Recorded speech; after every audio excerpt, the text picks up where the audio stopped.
बहादुरगढ़ नाम के शहर में एक बेहद पुराना घर था। उस घर को सब लोग भूतिया और अपशकुनी कहते थे, क्योंकि जो भी वहां रहने आता उनकी किसी न किसी कारण से मृत्यु हो जाती। इसलिए वो घर खरीदने के लिए कोई भी तैयार नहीं होता था।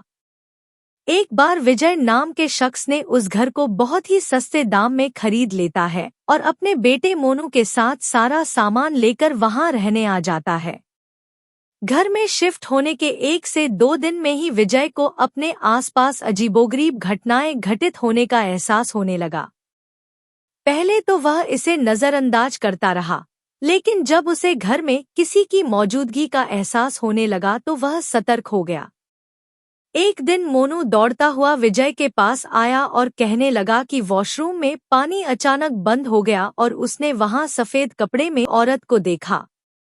इतना कहते कहते मोनू अचानक चुप हो गया और विजय की ओर उंगली दिखाते हुए कहने लगा, पापा, वो औरत आपके पीछे खड़ी है। इतना कहकर मोनू ने डर से चीखने लगा। विजय मोनू को गोद में उठाकर उसी वक्त घर से बाहर निकल गया। मोनू बहुत सहम गया था तो उसका डर भगाने के लिए विजय ने उसके लिए एक कुत्ता खरीदा और उसे साथ लेकर तीनों घर वापस आ गए। एक रात बहुत तेज बरसात में जब अचानक घर की बिजली चली गई, विजय ने घर से झांक कर देखा तो आसपास के सभी घरों में बिजली थी सिवाय उनके घर के। तो उसे लगा कि जरूर पावर सप्लाई में कुछ गड़बड़ी हुई होगी। इतने में विजय को मोनू के जोर से चिल्लाने की आवाज आती है। विजय दौड़ता हुआ टॉर्च लेकर उसके पास जाता है। मोनू को दोबारा से घर में वह औरत दिखाई देती है। मोनू को सहमा देखकर विजय उसे अपने साथ बिजली ठीक करने के लिए पावर हाउस ले जाता है। उनका कुत्ता भी यहाँ वहाँ देखते हुए जोर जोर से भौंकने लगता है। विजय को आभास होता है कि कोई उनके पीछे पीछे आ रहा है।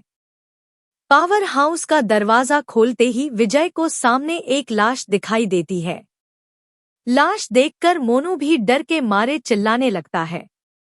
विजय अपने बेटे को लेकर तुरंत दरवाजा खोलकर घर से बाहर भागने की कोशिश करने लगता है।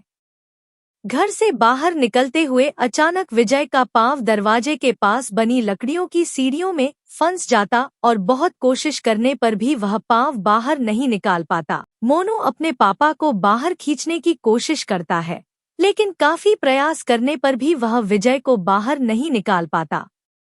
कोई उपाय न सूझने पर मोनू अपने कुत्ते को लेकर वापस घर के अंदर चला जाता है और दरवाजा खुद ब खुद बंद हो जाता है। वहां विजय भी करीब 15 मिनट तक मशक्कत करने के बाद अपना पांव बाहर निकालने में सफल हो जाता है। विजय दौड़ता हुआ घर के अंदर जाता है और चारों ओर मोनू की तलाश करता है, लेकिन उसे ना तो मोनू और ना ही कुत्ते का कुछ पता चल पाता है। बहुत ढूंढने पर भी जब दोनों नहीं मिलते तो विजय हार मान लेता है और उनके दोबारा मिलने की आस में वहीं रहने लगता है। उसे एहसास हो जाता है कि अब उसका बेटा कभी लौटकर नहीं आएगा, जिसके बाद विजय वह घर छोड़कर चला जाता है और कभी लौटकर नहीं आता।